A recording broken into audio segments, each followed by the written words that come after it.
Flower remedy bills ஃபார்மில் இருக்குது, mother tincture ஃபார்மில் இருக்குது, எதை நான் எடுத்துக்கணும் அப்படிங்கிற கேள்வி உங்கள்கிட்ட இருக்கா? அப்போ நீங்கள் உங்களுடைய அனுபவத்தை பொறுத்து தான் அந்த தீர்வை எடுத்துக்கிறது இருக்குது. ஏன் அப்படின்னா, நான் பில்ஸ் ஃபார்மில் நிறைய நாளாக எடுத்துகிட்ருக்கேன், எனக்கு நல்ல ரிசல்ட் இருக்குது அப்படின்னு சொல்கிறவங்க நீங்கள் பில்ஸ்லேயே கண்டினியூ பண்ணலாம்.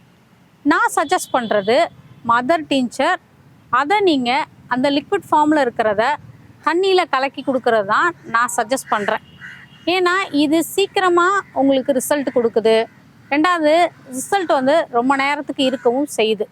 ஒரு கன்ஃபியூஷன்லேருந்து வெளியில் வரணும் அப்படின்னு வச்சுக்கோங்களேன்.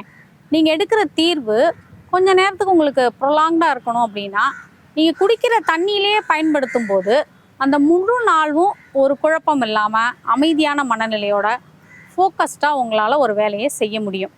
அதுக்கு நீங்கள் குடிக்கிற தண்ணியிலே பயன்படுத்துகிறது தான் சிறந்ததுன்னு எனக்கு தோணுது.